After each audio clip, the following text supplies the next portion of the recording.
নমস্কার, আপনারা দেখছেন কেটিভি বাংলা হট সিটে হট স্টকের আরও একটি পর্ব নিয়ে আপনাদের সঙ্গে আমি শান্তনু।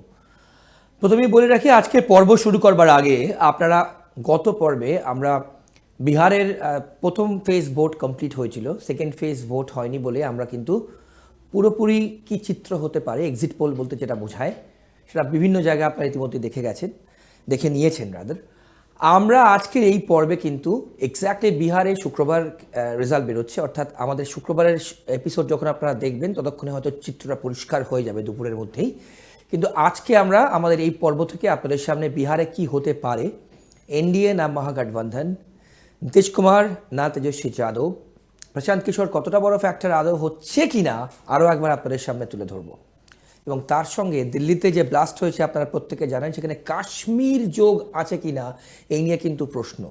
এবং এর সঙ্গে খুব ইন্টারেস্টিং, এসআইআর নিয়ে এই মুহূর্তে উত্তপ্ত রাজ্য, সেখানে বিএলএ বুথ লেভেল এজেন্ট তাদের নিয়োগ নিয়ে কিন্তু বেশ কিছু নিয়ম বদল করেছে নির্বাচন কমিশন। এটা নিয়ে কিন্তু আমরা আজকে এই তিনটে মেন পয়েন্টস নিয়ে আলোচনা করব। অর্কপ্রবল সরকার আমার বাদিকে বসে আছেন, যাকে আপনারা প্রতিটা পর্বে দেখেন, যার বিশ্লেষণ আপনারা শোনেন এবং আপনাদের সুচিন্তিত মতামত আমাদেরকে দেন। বেশ কিছু প্রশ্ন আপনারা করেছেন, চেষ্টা করব আমরা আজকের পর্বে সেই এসআইআর কেন্দ্রিক প্রশ্ন আপনাদের সামনে, বিহার নির্বাচন কেন্দ্রিক প্রশ্ন আপনাদের সামনে তুলে ধরে। তর্কতা, আপনাকে স্বাগত আজকের পর্বে। প্রথমে আমরা দিল্লি ব্লাস্ট নিয়ে যদি বলি, দিল্লির বিস্ফোরণ নিয়ে যদি বলি, অর্কদা, কাশ্মীরি যোগ পাওয়া যাচ্ছে, তন্ন করে কিন্তু তল্লাশি চালানো হচ্ছে কাশ্মীরের বিভিন্ন জায়গায়। এবং জৈশ এর প্রধান মাসুদ আজহারের ভাই সূত্র মারফত জানা যাচ্ছে সে জড়িত থাকতে পারে। তাহলে অপারেশন সিঁদুরের পর অর্কদা পাকিস্তানের কোমরতলা ভাঙেনি। প্রথম কথা, এটা যে জঙ্গি হানাটা হয়েছে সেটা অন্যান্য জঙ্গি হানা যেটা অতীতে ভারতবর্ষ হয়েছে তার থেকে সম্পূর্ণ ভিন্ন।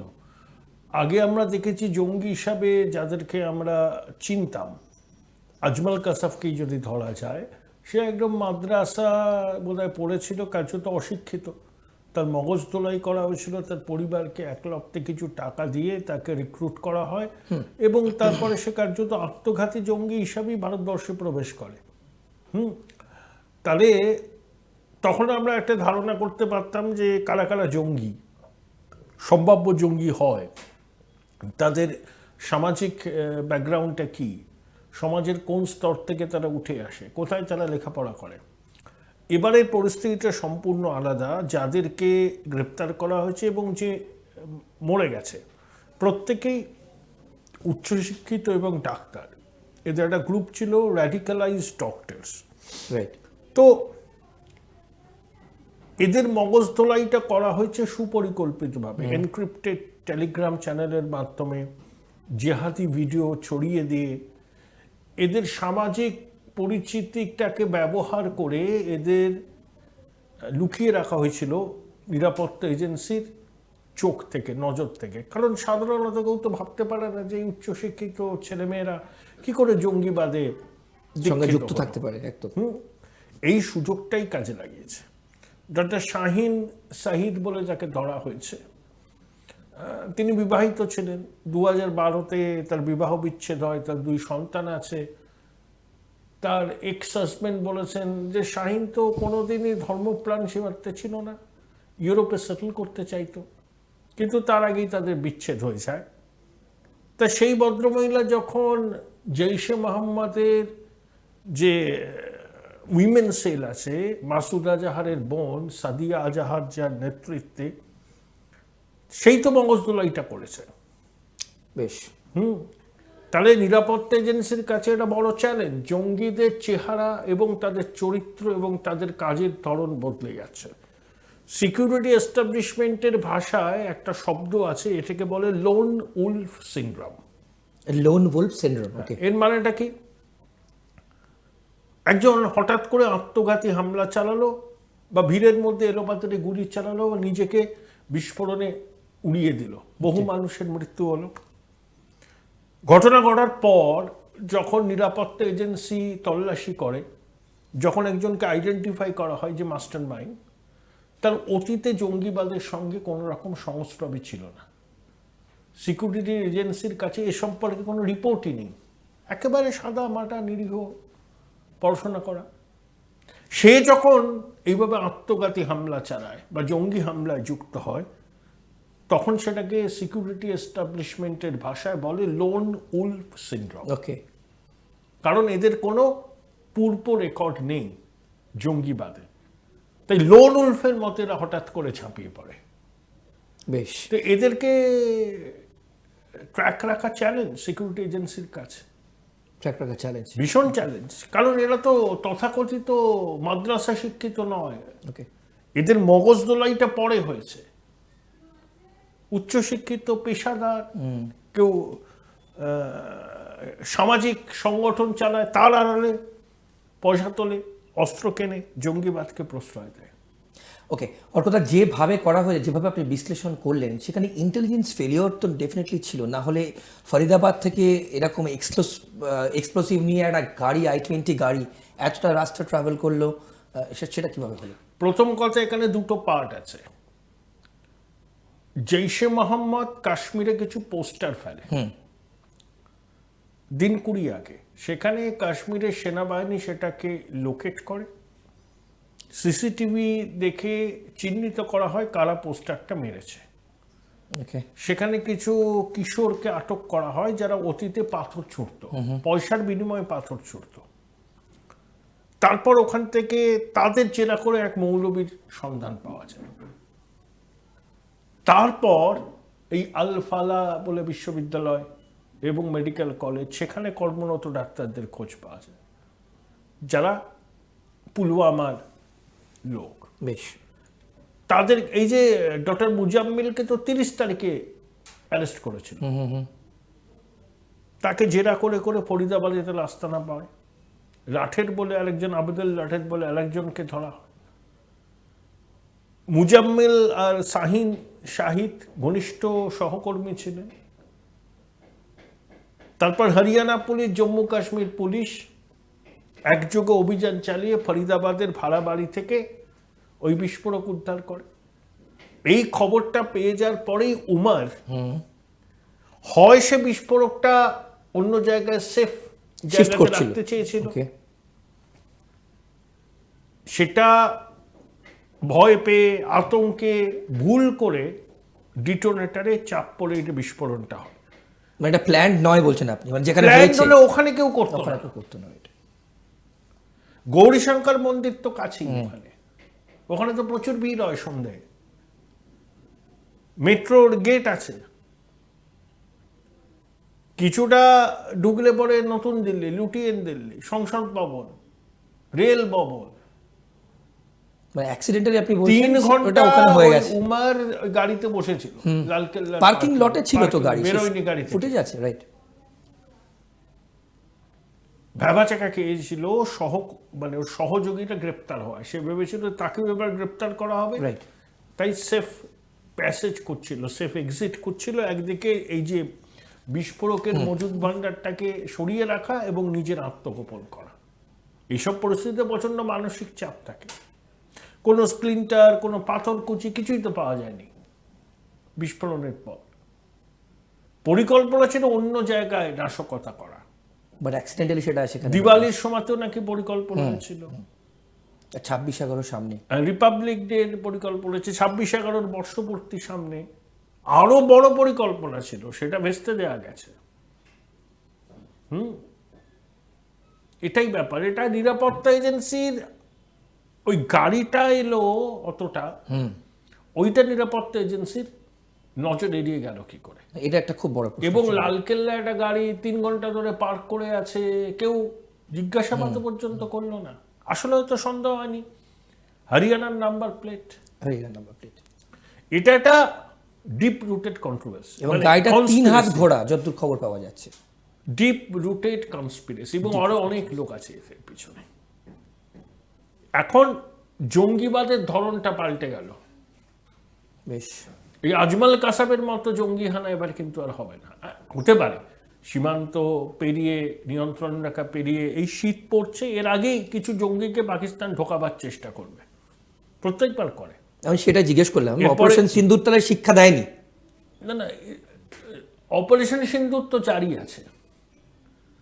পাকিস্তান নিজেও শিক্ষা দিচ্ছে না, ইসলামাবাদ হাইকোর্টের সামনে বিস্ফোরণে এতগুলো লোক মরে গেল। যারা সন্ত্রাসবাদের আঁতুড়ঘর হিসেবে পরিচিত তারাও কিন্তু সন্ত্রাসের শিকার হয়, আর পাকিস্তানের রাষ্ট্রধর্ম হচ্ছে সন্ত্রাস। প্রেসিডেন্ট ট্রাম্প তার শুভবুদ্ধির উদয় হবে, তিনি পাকিস্তানকে তোল্লা দিচ্ছেন। এবার বুঝবেন যে একটা জঙ্গি রাষ্ট্রকে তোল্লা দিলে তার পরিণতি মারাত্মক হয়। আমেরিকাও কিন্তু সন্ত্রাসবাদের হাত থেকে রক্ষা পায়নি। 9/11 ঘটনাকে আমরা ভুলে গেছি, টুইন টাওয়ার। তার মাস্টার মাইন্ড ইসলামাবাদের অদূরে অ্যাবোটাবাদে লুকিয়েছিল।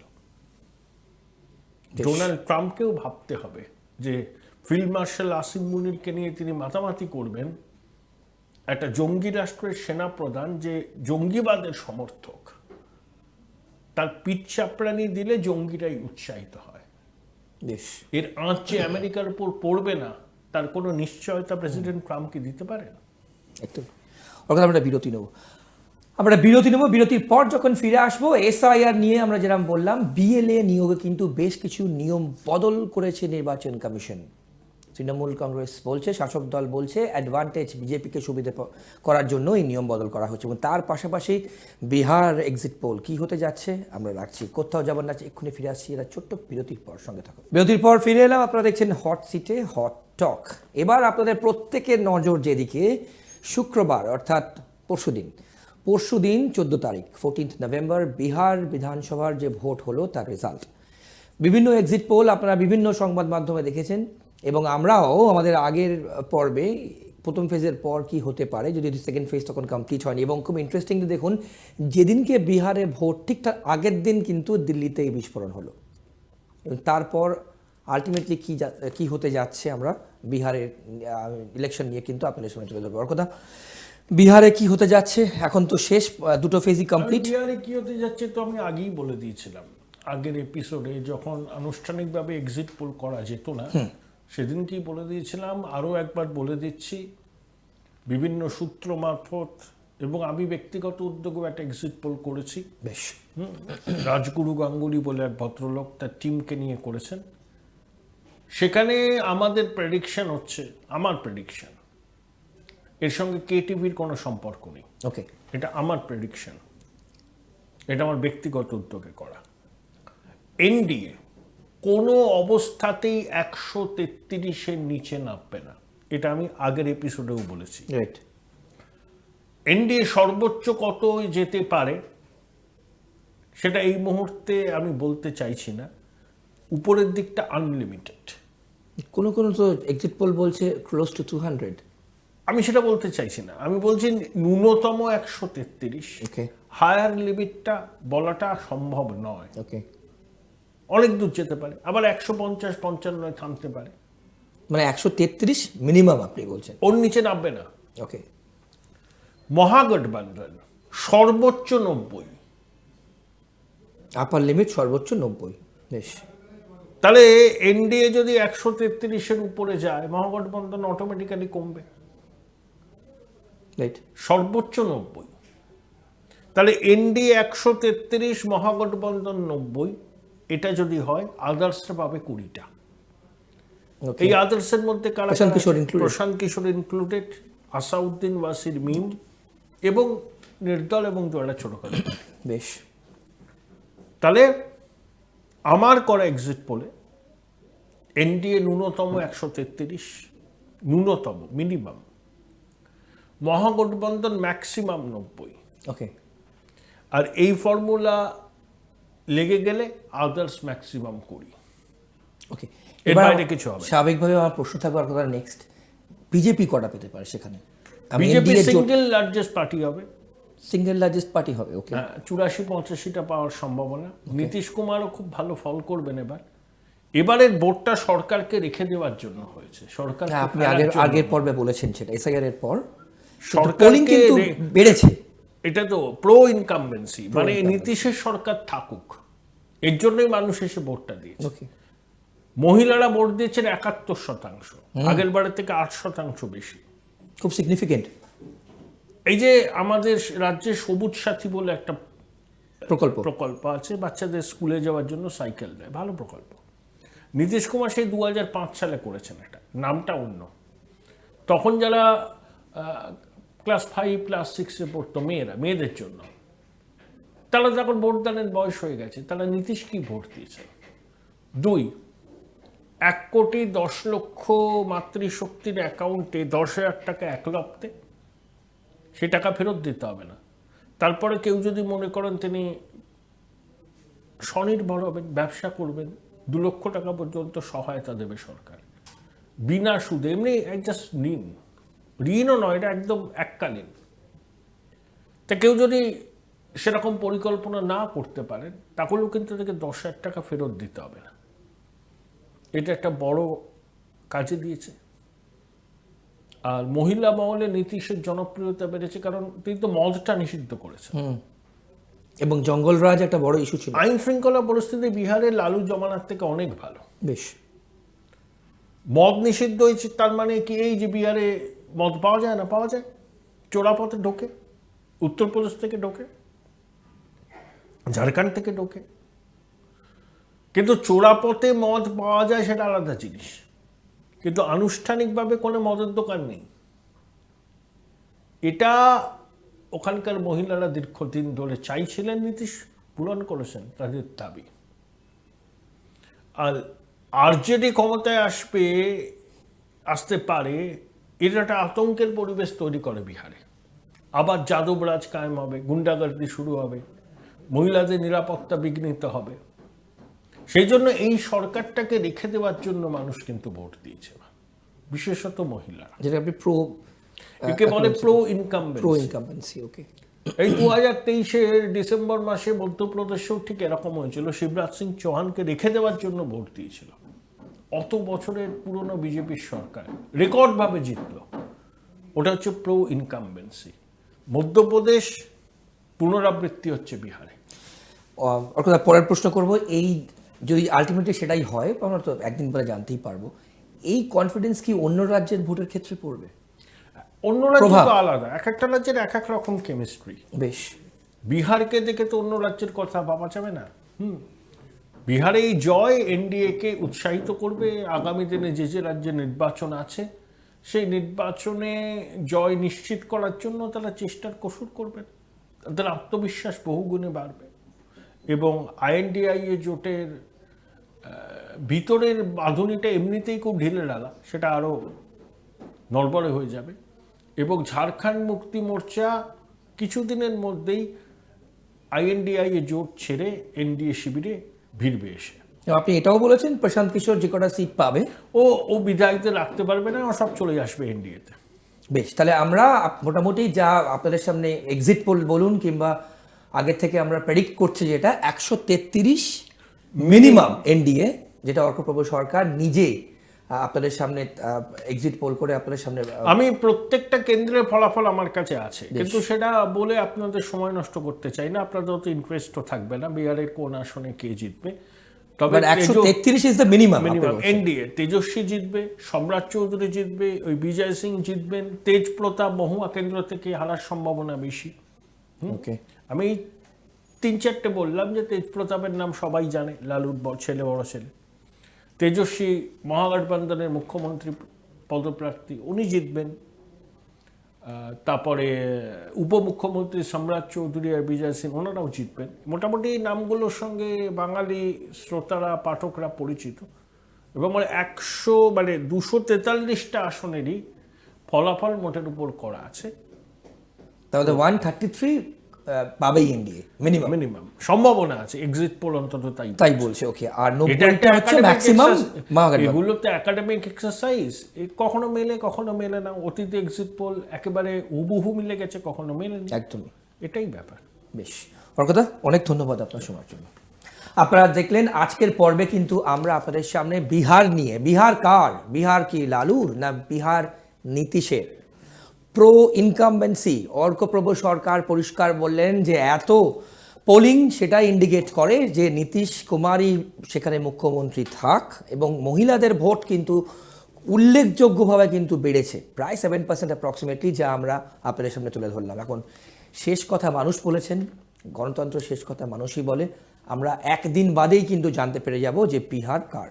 আজকের পর্ব এ পর্যন্তই। আপনাদের সুচিন্তিত মতামত অবশ্যই জানাবেন, আমরা পরবর্তী পর্বে সেটা নিয়ে আপনাদের সামনে তুলে ধরবো। আর অন্যান্য সব খবরের জন্য আপনারা দেখতে থাকুন KTV বাংলা। নমস্কার।